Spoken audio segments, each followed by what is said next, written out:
আসসালামু আলাইকুম এভরিওয়ান, আশা করি সবাই অনেক অনেক ভালো আছেন। আজকে একদমই সহজ পদ্ধতিতে ঝরঝরে সাদা পোলাও রান্না করে দেখাবো। প্রায় আমরা কম বেশি সবাই পোলাও রান্না করে থাকি, তবে আমাদের কারো কারো পোলাওটা ঝরঝরে হয় না। আজকে কিভাবে ঝরঝরে পোলাও রান্না করবেন সেই রেসিপিটি শেয়ার করব। প্রথমে আমি এখানে নিয়ে নিয়েছি 1.5 কেজি পোলাওয়ের চাল। এখন চালটাকে পানি দিয়ে ভালো করে পরিষ্কার করে ধুয়ে নিব।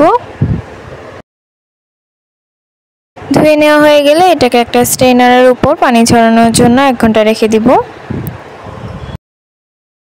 এখন আমি পেঁয়াজের বেরেস্তা তৈরি করে নিব। তার জন্য একটা পাত্রে আমি পরিমাণ মতো তেল দিয়ে দিয়েছি। এবার এখানে 1 কাপ পেঁয়াজ কুচি দিয়ে দিলাম। এখন পেঁয়াজটাকে বেরেস্তা কালার করে ভেজে নিব। ভাজা হয়ে গেলে এটাকে আমি উঠিয়ে নিব।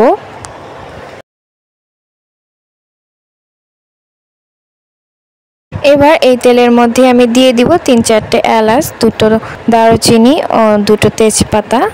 এখন পানি ঝরিয়ে রাখা চালগুলোকে দিয়ে দিব। চালগুলোকে এখন আমি ভালো করে ভেজে নিব।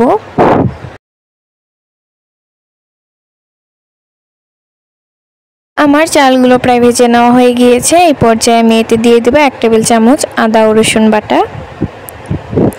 এখন আবারও এগুলোকে ভালো করে ভেজে নিব।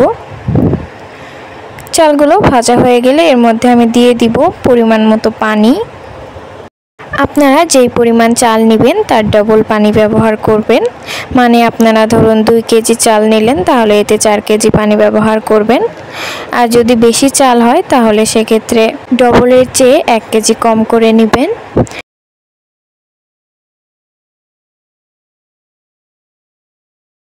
এখন আমি এতে দিয়ে দিচ্ছি স্বাদ মতো লবণ।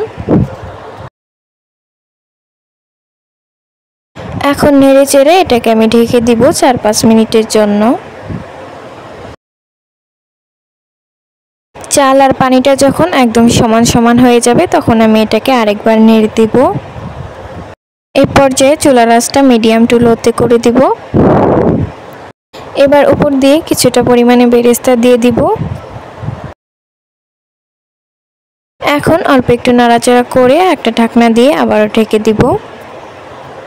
নেড়ে চেড়ে চালগুলোকে চেপে চেপে সমান করে দিতে হবে।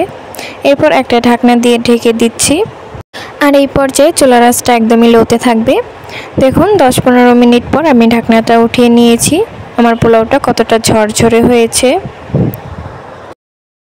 এবার উপর দিয়ে বাকি যে বেরেস্তাগুলো ছিল সেগুলো দিয়ে দিব। এইভাবে খুব সহজেই ঝরঝরে সাদা পোলাও তৈরি করে নিতে পারবেন। আমার ভিডিওটি ভালো লাগলে চ্যানেলটিকে সাবস্ক্রাইব করতে ভুলবেন না। এতক্ষণ পর্যন্ত আমার ভিডিওটি দেখার জন্য সবাইকে অসংখ্য ধন্যবাদ। সবাই অনেক অনেক ভালো থাকবেন।